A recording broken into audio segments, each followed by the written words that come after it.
Good morning. Wow, that was not very good. Let's try that again. Good morning. I always hate it when people do that too, but to be honest with you, I kind of act like you're maybe not quite with us this morning. So this morning, I'm going to continue to cover or continue to work on the comment or the conversation that Dee has been having about how we run a race. Now, as all of you know, well, Dee has covered all that material very well. I'm not going to bore you with the details, but I do have a couple of things in review that I would just like to kind of mention, if I could please. So when we run a race, especially our Christian race, there are several things that we need to be about. Some of them are quite obvious. We need to win. We need to win people to Christ. We need to be about the journey. There's other things that maybe not quite so obvious. What's God's purpose in the journey?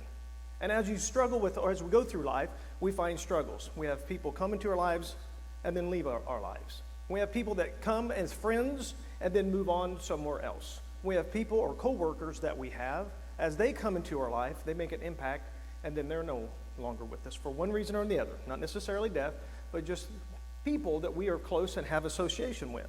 So have we won that race of being the right person, that helping them with whatever they need help with, to reach them in their need instead of reaching in our need and on our timeline. So the main thing here, as Paul as I'm reviewing with what Dee has talked to us about, Paul says that we have to become all things to all people. And even though we all know that we're all supposed to be different, all things to all people, it's easy to say that, but sometimes it's kind of hard to do. So let me talk about next week I'll probably do a follow-up to that as well. So sometimes when you struggle in life, some of those struggles are resolved for you. Maybe Christ resolved them for you. Maybe you resolved them yourself. Maybe your spouse or your family resolved those. At the end of the day, it doesn't really matter, does it? If you had an issue or a struggle in your life and it has been taken care of, do you give the right reverence or the right respect? So let me see if I can give you an example. We got a lot of rain this last couple of weeks. And that rain that we got, we most definitely needed. If you know, some of the ponds when they fill up because they have good drainage into them. Mine, which I'm blessed for, thankful for. My ponds have been full for 6 months. I don't know why. Don't ask me how. You get a rain or two, and all of a sudden my pond's full. Some of the other people that I know, their ponds aren't necessarily in a gravity situation where you can actually get a whole lot of water from a little bit of rain. So now their ponds are now full. So my prayer was answered sometime back. Their prayer just got answered. So as some of those things happen on purpose, and some happen not so on purpose. So I got a funny story for you. See, it's how my wife likes to bake. I looked this up. You're welcome to Google it if you challenge me on it any at all, but please do. There's more information than I'm going to tell you. I can tell you that. So something that happened accidental, a good thing that happened accidentally, and to be honest with you, I'm so thankful that they did. So there's a woman, and I forgot her name. I have it written down, but there is a woman, and I didn't doesn't really matter. She liked to bake, fitting for my wife. She liked to bake so much and she was an educated woman. So she went to school. She got a college degree. I think she even went to culinary. But she was married. She had a family. And back in those days, which was years ago, Matt looked it all up last weekend. I don't remember the dates, but 1800s, early 1900s, she decided she was going to have some friends over. And her husband, of course, being the guy that he was a sales and marketing guy. He says, look, we can't have people come over to the house without having something nice for them. Seeing how our place isn't quite so nice, maybe we could have a dessert for them. And because his wife liked to bake, she said, well, I'll just, do something that my wife did and my mom did before that. I'll just throw something together. And so she did. And so the thing that she threw together was some cookie dough, but she wasn't exactly sure how that was going to come together. She was just kind of throwing things together. To be quite honest with you, she's nervous, even though she's been in culinary school. She's been well trained. She's at this point in her life, we're going, look, my husband's got a lot of people coming over. He's sales and marketing guru. I have to have something here. I can't just lay, a burnt whatever out here. We're going to try something different, something unique. So she goes and grabs a chocolate bar. Maybe now you'll know where I'm headed. She grabs a chocolate bar after she gets the cookie dough all fixed up and decides, well, we need something smooth. It's later in the evening, or maybe have some coffee. We need something smooth, nice little texture, and a whole lot of chocolate because, as men get to talking, we can get a little winded. So we're going to have that, and so I'll just make something for them. It'll be something special. Nobody will really know what it is. So she throws in some cookies or some chocolate, but the chocolate wasn't very pliable. If you guys ever messed with real chocolate, it's pretty brittle. It's kind of hard to get through, so she smashes it. And she crumbles it. As she crumbles it, she rolls it, and she throws it in the cookie dough and puts it in the oven. When they come out, she was hoping for this marble kind of mix, and she ended up with these chunks in her cookies once they cooled off. So when they baked, they were melted, and then when she got done with them, they kind of started setting up a little bit. So she served them. Of course, it was a recipe she didn't write down, which my wife's really good at, by the way. She'll make something, and Jeremiah will be like, "That's it, whatever you did there." And Trish goes, "Aye." Jeremiah's like, "Mom, you got to write that down." Anyway, so the guests come over, she serves them, and they all leave. And a couple of weeks went by, and she thought, well, that's the end of that. Thank goodness that went over without a hitch. Well, her husband went to work, and everyone kept talking to him about how good the cookies were. And so he decided maybe we should do something about that. That was so good. Maybe we could, figure out how to take that flake or that chips of chocolate and put them into a cookie dough. Now really know where I'm going. Hence the new cookie chocolate chip. Now, the funny thing about all of that is because of her husband's expertise in sales and marketing and her expertise in cooking, they refined the cookie for quite a while. And they said it was probably, I don't remember how many years it was before they actually got a chocolate chip from Hershey that looked like a chip. So the accidental thing here is that she just threw something together for her family, and it turned out really well. And as we're going to study in the Bible, which, by the way, if you look her up, she became one of the wealthiest women. They become one of the wealthiest families, all on accident. And I'm thankful because, as my family all knows, I can be bribed with two things: chocolate chip cookies and anything that has to do with my family. But if you're going to want me to do something, my payment or my charge to you is cookie dough. So anyway, so that was accidental. Those things just kind of happen. Sometimes they happen well, sometimes they don't turn out so well. But at the end of the day, we want to be able to look at the race that we're trying to run and understand, are we doing what God's will wants us to do, and are we on purpose on that? Are we just throwing something together accidentally, or is it something that we actually think we need to do well? So running the race, very good. So Dee had mentioned all of these. I mean, you can look; these are all scriptures from Dee. I mean, so I can't blame, I can't take any credit for any of these, but I do want to highlight a couple of these. So when Dee was talking about running a race, everyone always puts a track and field kind of deal to it, or maybe some sports connotation. I'm going to change that just slightly and think about your spiritual life. If you could have one thing that you would have your family to do, wouldn't it be to be with you forever? I would hope so. I would think so. Some of you maybe not so much. I've got some of those family members as well. But running the race is not just running the race to cross the finish line, because as Shane said this morning, we just want to finish the race. So sometimes you need to know what to run from. So I categorize, what are you running from? What are you running with? And what are you running to? So at the end of the day, if you're running from, and I have all these things listed, there's a whole bunch of them. Dee mentioned a whole bunch of them. I'm not going to go through them all. But to be rich, let me just pick on that one just for a second. You know, having money, acquiring wealth is something that some people do quite accidentally. And sometimes they don't do it accidental. Sometimes it's through a lot of hard work. And to be honest with you, everybody is basically at their disposal so they can get their gain. So to me, being rich, chasing riches, chasing types of money, as the Bible would say, is a form of all kinds of sin, not just running to money. Running with then. So if all of you all know, whether you've coached or not, whether you run barrels or run 400, it don't make any difference. Whether you're doing FCCLA, it doesn't make any difference what it is. Whatever you're running, do you do it with confidence? Do you do it like you stand up here like you know what you're talking about? Or do you do it with purpose or endurance? And sometimes if you look at those, you think, I kind of need all of those. You can't just have one. I mean, there's some really confident people that sit on a bench a lot, right?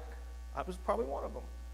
Run with purpose and run with endurance. My personal one, my personal favorite is endurance. So I'm going to use a country analogy here for you, for you that George Strait, all of you that know George Strait or know his songs. You know, he's been in country music forever. If you interview Garth Brooks, he's telling you, George Brooks is a shining beacon in the light for country music.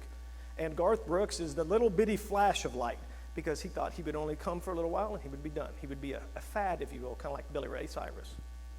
So confidence is important. Running the race with confidence is even more important, because it's a long endurance race. It's not a sprint. And then lastly, what are you running to? There's a lot of struggles in our life that we have to deal with. We dealt with some of those in the last couple of weeks. We have some friends at work that have struggled with some things that are pretty tough to get through, to be honest with you. I had Grant and Alicia were down, and they had a person from New York texting Alicia and Grant when the tornado hit out there about half a mile from our house or so. Alicia and Grant are texting, or Grant's buddy, he's actually from New York, texting Grant a snapshot of Buxton and Fredonia and saying, if you're in these areas, you must get under cover immediately. So I did what every other guy does when the tornado hits. I went outside. Stood on top of the hill. Grant and I are both facing west. Grant looks over here. He gets the text. He goes, Sean, we're supposed to be undercover. Alicia's down at the garage going, Dad, hello, what are we doing? And I'm like, we're not going to do anything. The storm's going that way. And we're standing in sunshine. The wind wasn't hardly blowing. Nice day. Grant goes, well, what's that? And as I turned around, I'm like, that, my friend, is a tornado. And so I called Dawn, because the tornado was headed towards Dawn's house. So when you run to, you kind of need to know where you're running. If we'd have just got in the car and went to shelter, which would have been Dawn and Jesse for us, we'd have ran right into it. And if you go down to Cater Road, you'll find out that that's exactly where that tornado went. Very powerful, very impressive. You know, that kind of phenomenon is just very impressive.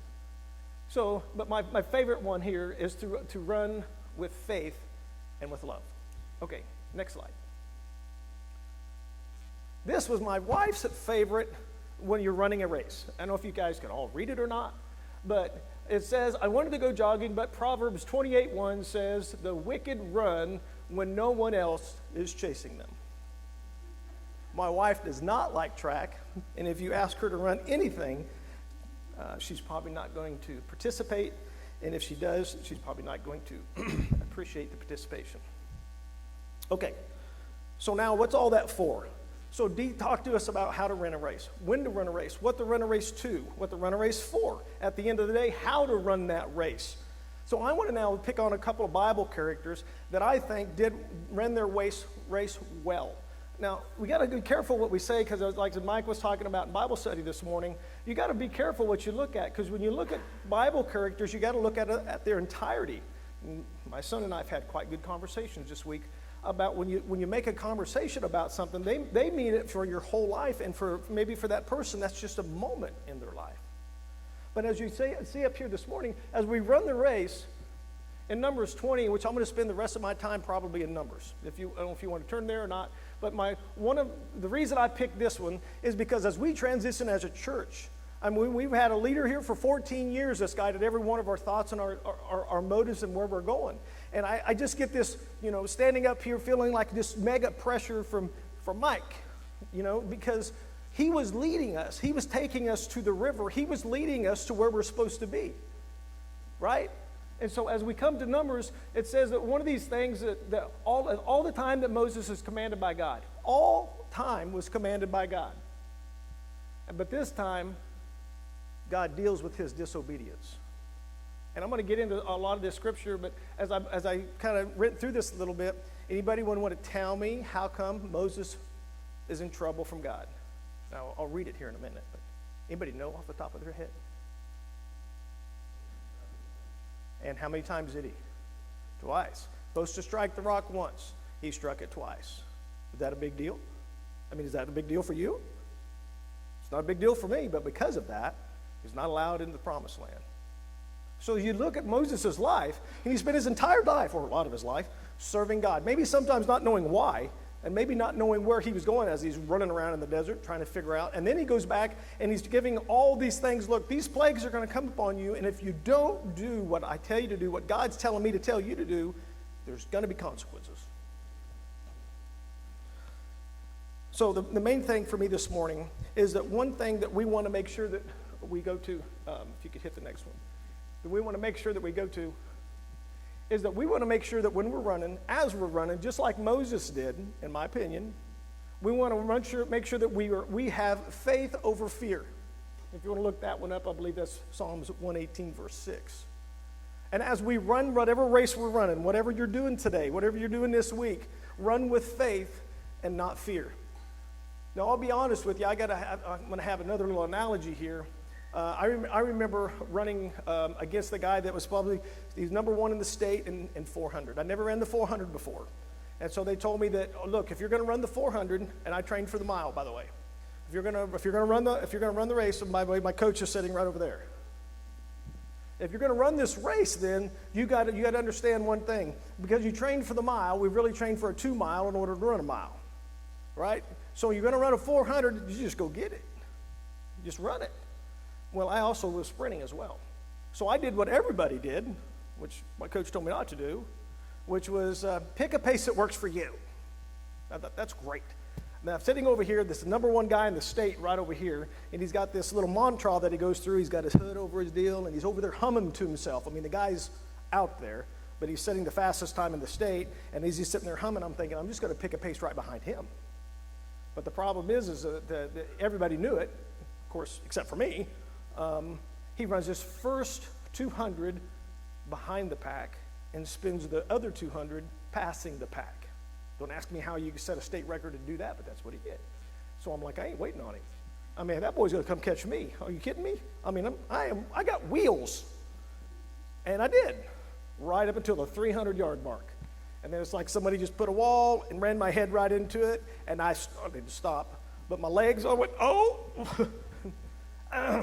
Needless to say, I didn't win the race. But he did. And he did because he was prepared. He knew what was expected. He knew where he was going to go. So when you start to run a race, you got to understand where you're running from and what you're running to. You also need to understand that, look, there's a lot of ways people learn. My wife and I talk about it quite often. Some people are what they call visual learners. Some people look at things, understand things, and learn visually. Some people need a textbook. I'm not that guy. I promise. If you want me to tear something apart, like my wife, I got the funny thing for Trish and I is she'll want me to build something, and she'll be like, come over here. You want me to draw out a blueprint? No, just look at it. So I just look at it, and I got it. I'm done. I don't need nothing else. It may not be perfect, but it'll be pretty close. Now, if you draw a drawing, and I can read drawings, but if you put a drawing out there and you make me assemble it, it ain't going to turn out real well. Matter of fact, I got a swing set in the backyard to prove that point, laying on the ground. Because it come with instructions, and I got about half of it put together before the storms hit. So if you want to help me with that, you can. So you got to know what you're running from. You got to know where you're running to. You got to have a good instruction. You got to learn the way that you learn best. Some of us learn really well by watching other people. Some of us don't learn well by watching other people. At the end of the day, you got to figure out what works for you. And to be honest with you, today's world, you probably watch YouTube. If you want to know what's going on, you want to know how to do anything, you just click on YouTube, and that's it. You understand exactly where we're going.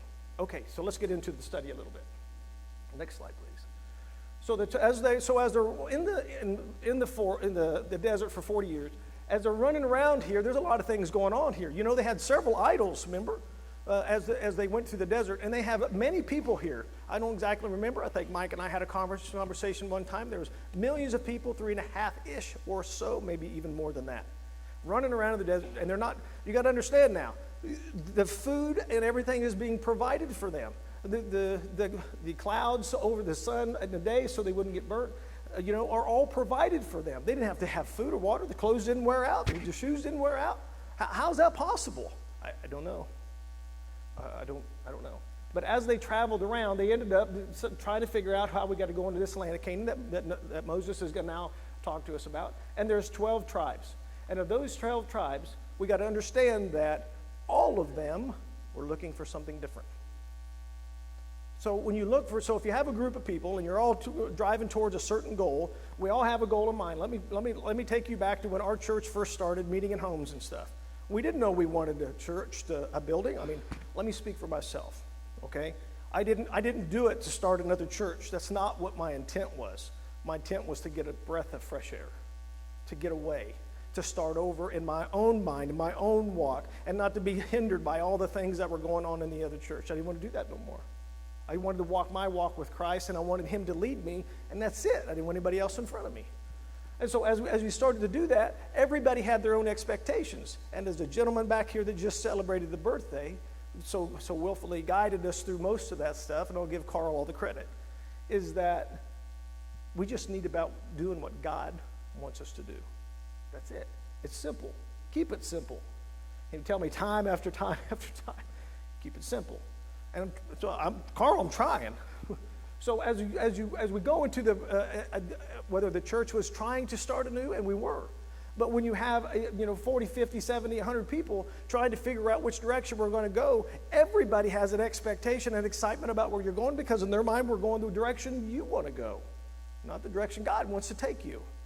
So as soon as we selected a minister, as soon as we selected a church, a building site, as soon as we started building the building, everybody just starts leaving. And why is that?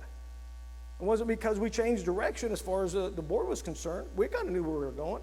It got bigger than we thought it was going to, and Leland was involved in a lot of those conversations. I'm just saying that when you start out on that, when you got 3.5 million people out there running around in the desert, you all have your own expectation of what success is and what direction you're going. And then God says, Moses, we're going to take you here, and you're going to stop right here, and these guys are going over here. End of discussion. Now, wait a minute. Some of them are saying, no, wait, I don't like that. So as 12 tribes are going up there, only 2 are going to go into it.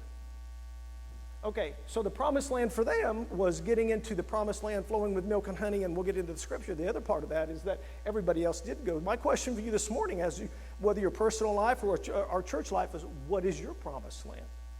What are you doing to prepare yourself for entering the promised land? And that promised land may not be, going and seeing God tomorrow, or going to see Jesus tomorrow. Maybe it's getting through tomorrow by itself. And maybe you could ask God to help you with that. Okay. So let's take a look at some scripture. Then we're going to be in Numbers chapter 13, verses 1 and 2.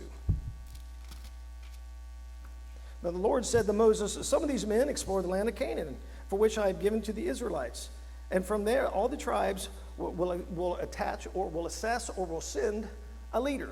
Now, the leader that I'm going to talk about today is probably not the leader that you probably will think about. But I do have Dawn has a son named this, and Alicia was going to be named it, but Alicia was a girl. So we didn't name him Caleb, is who I'm going to talk about today. Now, the funny thing about Caleb is I have a night up there, is Caleb in number 14, verse 24, it said he remained wholeheartedly loyal to God. Now, I gotta pause just for a second here now. Who's asking? I shouldn't say it that way. Moses is asking. Moses is getting instruction from God.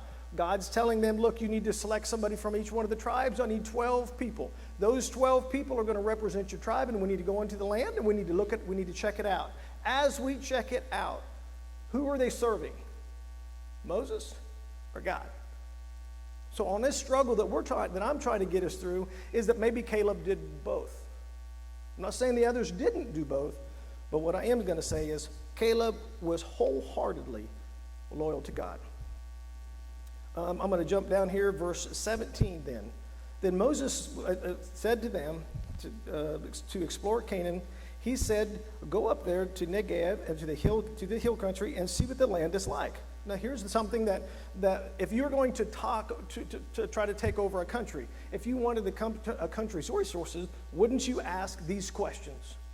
I think you would. So as they go up there, you're to take a look at the hill country. You're to see what it's like. See whether the people are good or bad. See if they're weak or strong. See if there are few or many.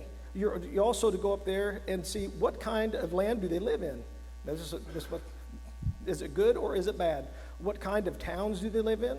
Are they unwalled or fortified? How is the soil? Is it fertile or poor? Are there trees there on it or not? Do your best to bring back some of the fruit from the land.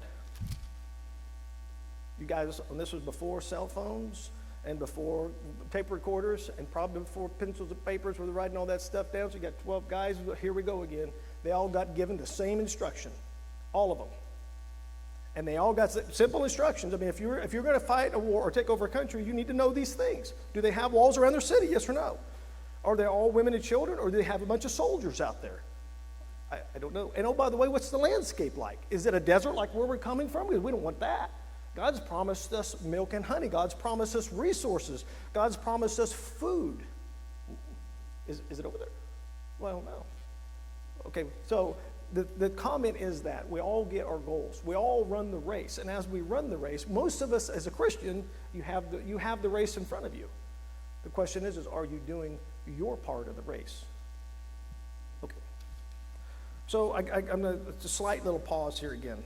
So the Olympics is coming up, right? All of you know, I'm trying to get my wife to go to Paris and watch the Olympics. She tells me no. She wants to stay and work. I don't get it. Okay, maybe not. Maybe that's me.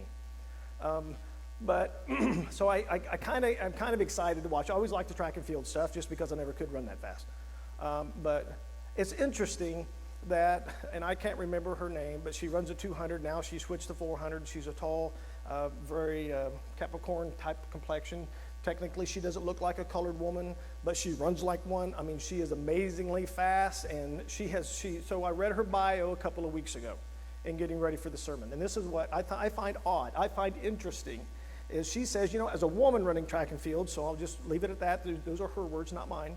As a woman in track and field, we have things that go on with our bodies that men don't have. Okay, let's not go into all of that. The thing is that she goes, but as an athletic woman, you have extra things to train that men don't have to train around, like having kids.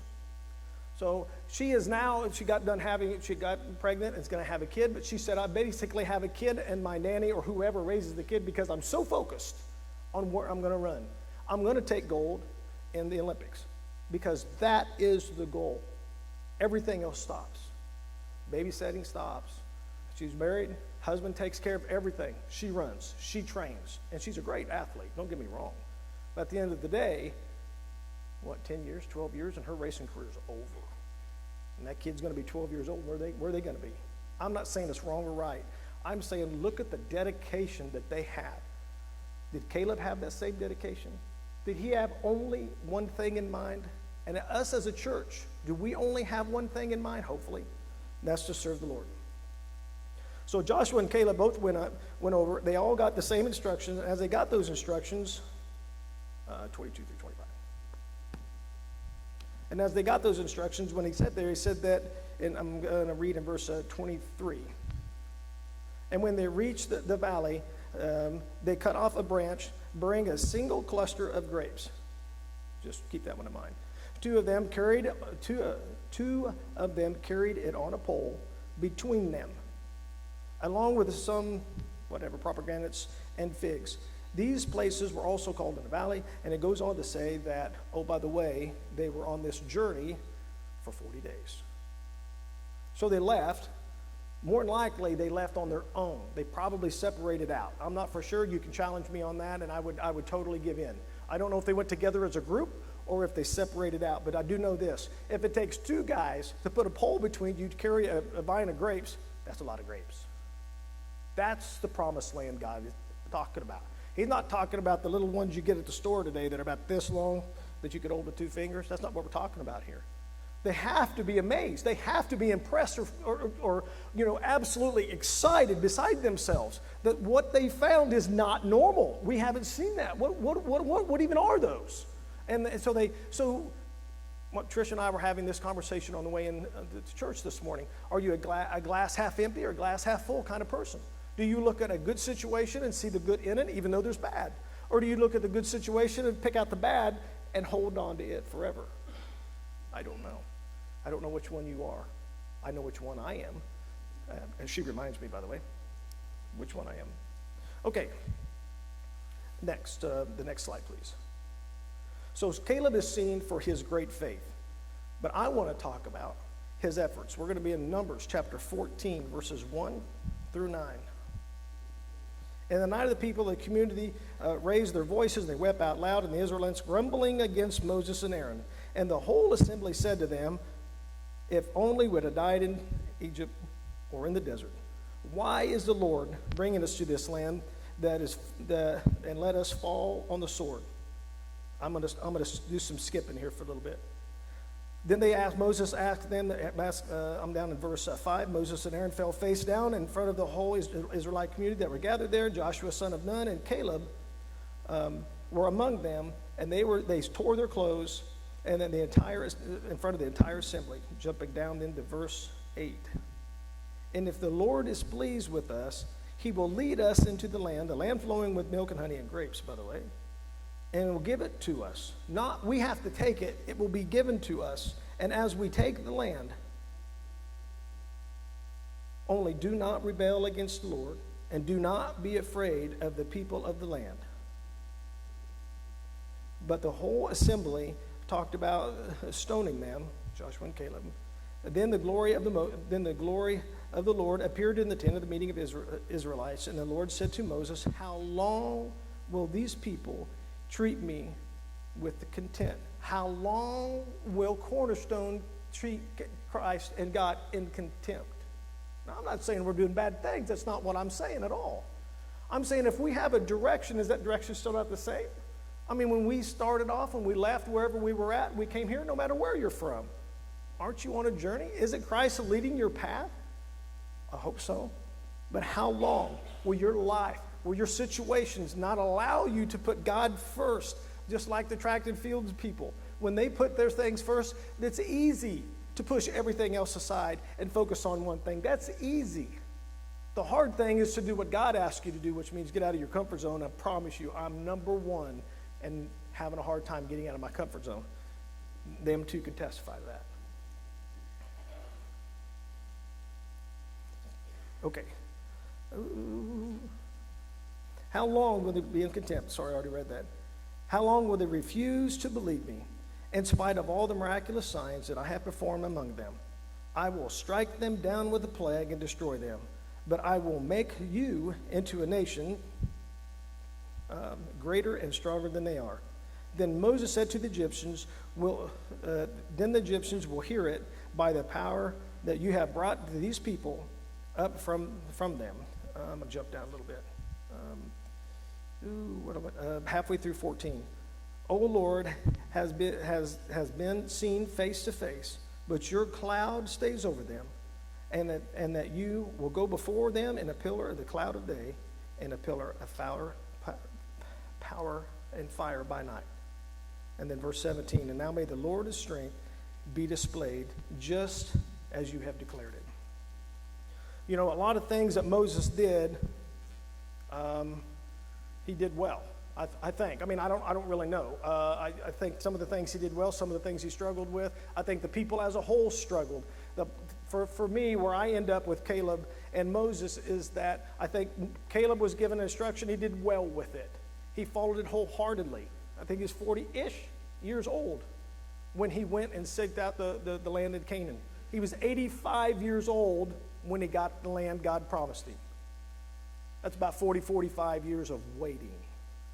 We always talk about we have needs, a church has needs, people have needs, and why is it God doesn't answer those prayers in our timeline? Why is it that when we have a critical need, why aren't those answered? I can't answer that one. But I can tell you that in discipline, in obedience, I think God will reward. And hopefully, as a church, and as we've talked about running the race and how things that are important for us to do, I hope that God will reward us in a way that sees fit. If you wanted to turn to Numbers 14, verse 14, which I believe. Sorry. Which is what I already read. Excuse me.